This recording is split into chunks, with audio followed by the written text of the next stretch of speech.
नमस्कार दोस्तों। आज हम बात करेंगे आज़ादी के समय क्या था सांसदों और मंत्रियों का वेतन जो अब हो गया है 250 गुना ज़्यादा। क्या आपको मालूम है कि आज़ादी और उसके बाद सांसदों और मंत्रियों का वेतन कितना था? यह बताना ज़रूरी है। देश जब आज़ाद हुआ था तब केंद्र सरकार के कर्मचारियों का न्यूनतम वेतन 55 रुपये था, जबकि सबसे सीनियर अधिकारियों की सैलरी हर महीने 2000 रुपये के आसपास थी। जब 7वें वेतन आयोग की रिपोर्ट आई तो सीनियर मोस्ट केंद्रीय अधिकारियों की सैलरी बढ़कर 90,000 हो गई, तो न्यूनतम सैलरी 7,000 रुपये के आसपास थी। सांसदों की सैलरी का प्रावधान the salary allowance and pension of members of parliament act 1954 के तहत किया गया था। इसी के जरिए उन्हें सैलरी मिलती है, लेकिन समय समय पर इसमें बढ़ोतरी का प्रस्ताव संसद में पास होकर अमल में होता जाता रहा। फिलहाल मेंबर्स ऑफ पार्लियामेंट यानी संसदों को 1 लाख रुपए की बेसिक सैलरी और 45,000 रुपये का चुनाव क्षेत्र भत्ता मिलता है। 2018 की शुरुआत तक सांसदों को बेसिक सैलरी 50,000 रुपये हुआ करती थी। इसके अलावा भी सांसदों को कई सारी सुविधाएं मिलती हैं। 1947 को देश को जब आज़ादी मिली वह गरीबी का समय था। देश गरीबी के साथ तमाम चुनौतियों से जूझ रहा था। एक आरटीआई से प्राप्त जानकारी के अनुसार आज़ादी के बाद अगले 1.5 दशकों तक सांसदों का वेतन 400 रुपये के पास था। साल 1964 में सांसदों के वेतन में इजाफा तो हुआ, लेकिन ये 100 रुपये का था। तब वेतन बढ़कर 400 से 500 रुपये हो गया। 2006 में सांसदों का वेतन 16,000 रुपये के रूप में मिलने लगे। 2009 में वेतन सबसे ज़्यादा बढ़ा और ये सीधे 50,000 हो गया प्रति माह।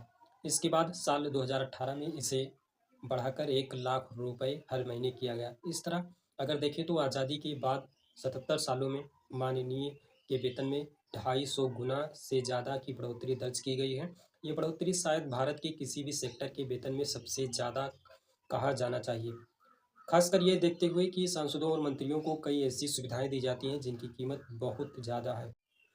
इसमें मुफ्त मकान से लेकर बिजली, फ़ोन, यात्रा और चिकित्सा समेत कई तरह की सुविधाएं शामिल हैं। देश में फिलहाल करीब 800 सांसद हैं जो लोकसभा और राज्यसभा दोनों में शामिल हैं। अब बात कर लेते हैं सांसदों की सैलरी कब से कब तक बढ़ी। 1947 में 400, 1964 में 500, 1983 में 750 रुपये, 1985 में 1,000 रुपये के आसपास, 1988 में 1,500 के आसपास, 1998 में 4,000 रुपये हो गई और 2001 में 12,000 रुपये और 2006 में 16,000 रुपये के आसपास हो गई। 2009 में 50,000 तक हो गई और 2018 में 1 लाख रुपए तक सैलरी हो गई। अब बात कर लेते हैं सांसद को मिलने वाले भत्ते। दैनिक भत्ता प्रतिदिन 2,000 सांसद सत्र के दौरान, निर्वाचन क्षेत्र भत्ता 70,000 हर महीने, कार्यालय व्यय भत्ता 60,000 हर महीने, यात्रा भत्ता मुफ्त फर्स्ट क्लास एसी या किसी भी एग्जीक्यूटिव क्लास का ट्रेन पास, साथ में एक अटेंडेंट का भी किराया, हवाई यात्रा का 25% ही देना पड़ता है। पेंशन 25,000 रुपये प्रति माह, सेवा के प्रत्येक अतिरिक्त वर्ष के लिए 1,500 की वृद्धि।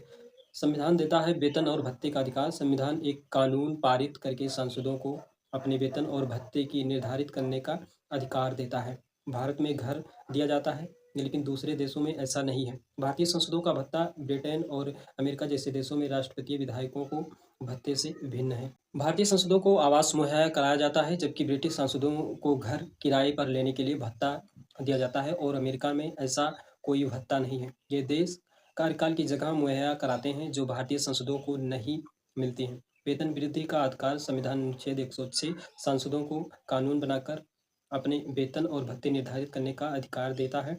2018 तक संसद समय समय पर सांसदों के वेतन को संशोधित करने के लिए कानून पारित करती रही। 2018 में वित्त अधिनियम के माध्यम से संसद ने सांसदों के लिए वेतन निर्धारित करने वाले कानून में संशोधन किया। इसमें उनके वेतन को संशोधित किया और प्रावधान किया कि आयकर अधिनियम 1961 के तहत प्रदान किया गया।